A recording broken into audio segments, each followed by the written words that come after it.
नमस्कार, सूजस के खास कार्यक्रम हमारे सीएम में आपका स्वागत है। मैं हूं आपके साथ पायल चौधरी। प्रधानमंत्री श्री नरेंद्र मोदी के नेतृत्व में ई गवर्नेंस ने शासन की तस्वीर बदल दी है। अब गरीब और जरूरतमंद लोगों को योजनाओं का पैसा सीधे खाते में मिल रहा है, जिससे बिचौलियों की भूमिका खत्म हो गई है। राजस्थान में भी मुख्यमंत्री श्री भजनलाल शर्मा प्रधानमंत्री के इस विजन को आगे बढ़ाने में लगे हुए हैं। इस कड़ी में जयपुर के RIC में 29वां राष्ट्रीय ई गवर्नेंस सम्मेलन हुआ। मुख्यमंत्री ने भाग लेकर इस कार्यक्रम को और खास बना दिया। देखिए हमारी ये रिपोर्ट। मुख्यमंत्री श्री भजनलाल शर्मा प्रधानमंत्री श्री नरेंद्र मोदी के ई गवर्नेंस के विजन को आत्मसात करते हुए काम कर रहे हैं। इसी का नतीजा है कि राजस्थान में ई मित्र, जन सुनवाई पोर्टल और डिजिटल सेवाओं ने सरकारी कामकाज को आसान बना दिया है। लोगों को अब प्रमाण पत्र, आवेदन और शिकायतों के लिए दफ्तरों के चक्कर नहीं लगाने पड़ते। इससे न सिर्फ पारदर्शिता बढ़ी है, बल्कि नागरिकों का भरोसा भी सरकार पर मजबूत हुआ है। इसी भरोसे को और मजबूत करने के लिए जयपुर में राष्ट्रीय ई गवर्नेंस सम्मेलन का आयोजन हुआ, जिसमें मुख्यमंत्री श्री भजनलाल शर्मा ने शिरकत की। मुख्यमंत्री श्री भजनलाल शर्मा ने इस मौके पर राजस्थान को डिजिटल रूप से और मजबूत बनाने वाली कई नई पहलों की शुरुआत की। उन्होंने Rajasthan language model training hackathon, smart Rajasthan परियोजना, राजस्थान इनोवेशन चैलेंज और ई मित्र व्हाट्सएप सेवा लॉन्च की। इसके साथ ही digital Rajasthan coffee table book का भी विमोचन किया गया। कार्यक्रम से पहले मुख्यमंत्री ने तकनीकी सेवाओं पर आधारित प्रदर्शनी का उद्घाटन किया और अलग अलग स्टॉल पर जाकर ई गवर्नेंस से जुड़े नवाचारों और आधुनिक तकनीकों की जानकारी ली। 29वें राष्ट्रीय ई गवर्नेंस सम्मेलन के उद्घाटन समारोह में मुख्यमंत्री श्री भजनलाल शर्मा ने डिजिटल शासन की नई दिशा और भविष्य का रोड मैप पेश किया। प्रधानमंत्री के डिजिटल इंडिया विजन को सुशासन का आधार बताते हुए उन्होंने कहा कि जन धन, आधार और मोबाइल के जरिए DBT से योजनाओं का लाभ सीधे लोगों तक पहुंच रहा है। कि आज हम किसी भी योजना के अंदर जितना पैसा डालते हैं वो पूरा का पूरा पैसा उस गरीब व्यक्ति को पहुंचता है। मुझे पता नहीं कि उन 85 पैसे पर पंजा कौन मारता था। पंजा मारता था कि नहीं मारता था? उन 85 पैसों पर पंजा कौन मारता है ये सबको पता है। आप सोचिए तब की सरकार कितनी लाचार थी। मित्रों, मैं एक बात और आपसे कहूंगा।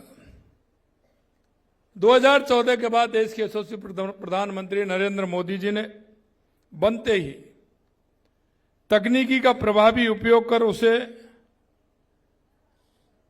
जो कहावत थी हमेशा के लिए समाप्त कर दिया, क्योंकि अब पंजे मारने की गुंजाइश बिल्कुल नहीं है। उसे समाप्त कर दिया। जनधन, आधार और मोबाइल के जरिए उन्होंने बिचौलियों के दखल की व्यवस्था को खत्म कर दिया।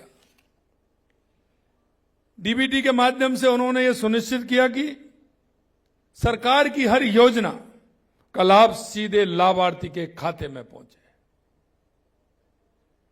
डिजिटल इंडिया जैसी पहल कर तकनीकी को आर्थिक विकास का साधन बनाया। UPI की शुरुआत कर लेन देन को अत्यधिक आसान बनाया। और आपने देखा होगा शुरुआत में जब UPI की बात करते थे तो लोग मजाक उड़ाते थे कि गरीब व्यक्ति कैसे लेगा UPI की, आपने कैसे कर दिया इसको। लेकिन आप देख रहे हैं कि सबसे ज्यादा अगर आज फायदा हो रहा है तो मेरे उस गरीब व्यक्ति को हो रहा है। हर दुकान पर, रेहड़ी वाले पर डिजिटल पेमेंट करने का अवसर हम सबको मिलता है। लोग इस बात से परेशान होते थे, पैसा ले जाना पड़ता था।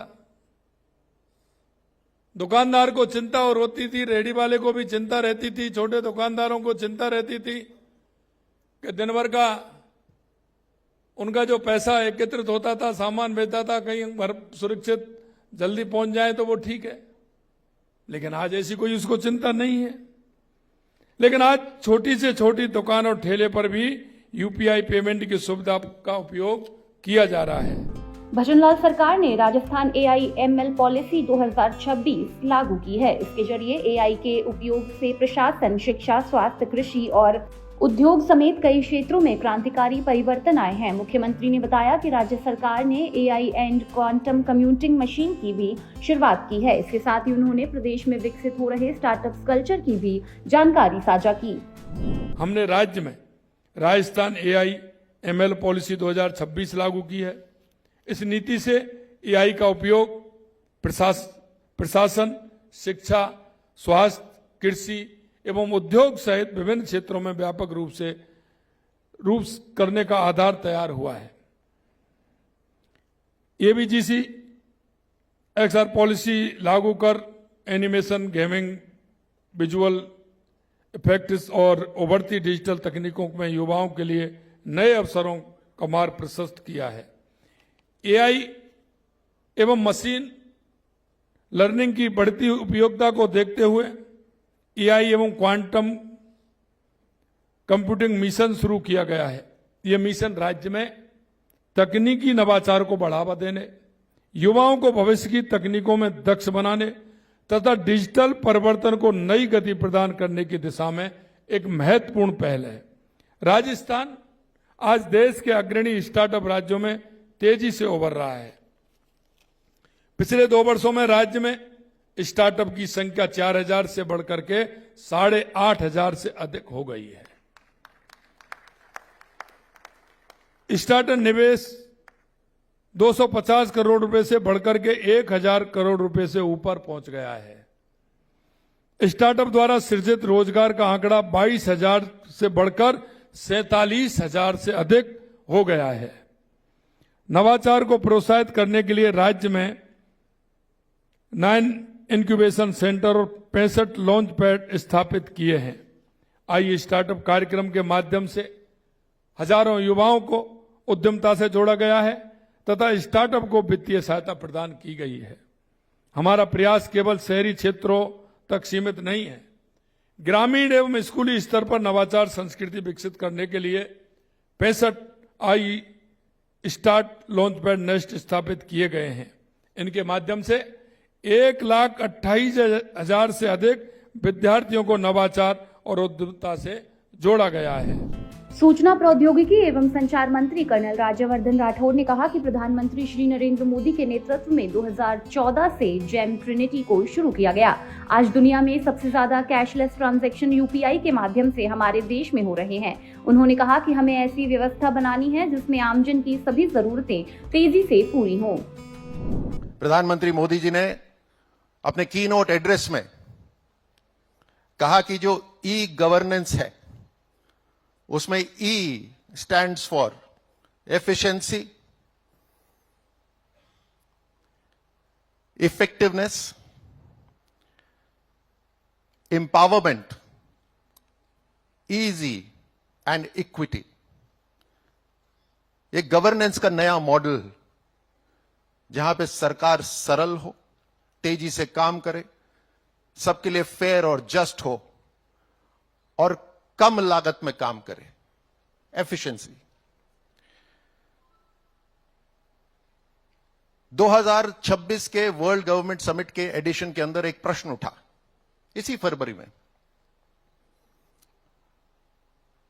And that question is very relevant to everyone sitting in this room. Should the governments be ready for tomorrow or work with the tools of the past? क्या सरकार को अपने कल के नागरिकों के लिए तैयार रहना चाहिए या पुराने टूल्स के साथ काम करना चाहिए? आप सभी जो यहां अधिकारी हैं, बिजनेस के लीडर्स हैं, बहुत साल आपने अनुभव लिया है। उस अनुभव में आपने गवर्नेंस को और टेक्नोलॉजी को भी देखा होगा, अलग अलग रूप में देखा होगा। मैं 1987 बैच का हूं, इंडियन मिलिट्री एकेडमी, और उस समय कंप्यूटर्स आ गए थे। कुछ लोग उसको उस समय ग्लोरिफाइड टाइपराइटर्स बोलते थे क्योंकि केवल लेटर्स टाइप होते थे उसमें। कंप्यूटिंग की जो काबिलियत थी कंप्यूटर की, उसको इस्तेमाल नहीं करा जाता था। आपने यह भी देखा होगा अपने गवर्नेंस के अंदर, अपने अनुभव में, कि एक समय ऐसा था जब टेक्नोलॉजी तो थी, वेबसाइट्स होती थी, लेकिन निर्णय अलग होते थे। पॉलिसी अलग बनती थी, वेबसाइट कभी कभी क्रैश हो जाती थी, लेकिन वो थोड़ा सा इनकन्वीनियंस होता था.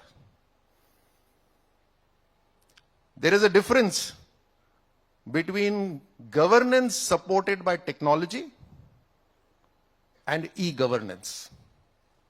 You have to understand this difference. और इस डिफरेंस से आता है कि हमारा कोर इंफ्रास्ट्रक्चर सपोर्टिंग इंफ्रास्ट्रक्चर हो टेक्नोलॉजी का या कोर इंफ्रास्ट्रक्चर हो टेक्नोलॉजी का. रोड्स, पावर ग्रिड, ये कोर इंफ्रास्ट्रक्चर है. पावर ग्रिड डाउन हो जाएगा तो काम बंद हो जाएगा. उसी तरह आधार, जैम, यूपीआई अगर बंद होता है तो काम बंद हो जाता है.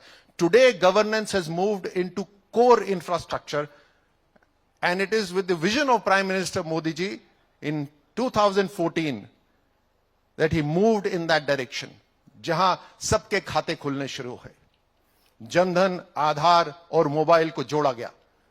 डायरेक्ट बैंक ट्रांसफर आज बिना लीकेज के होते हैं, ट्रांसपेरेंसी के साथ होते हैं.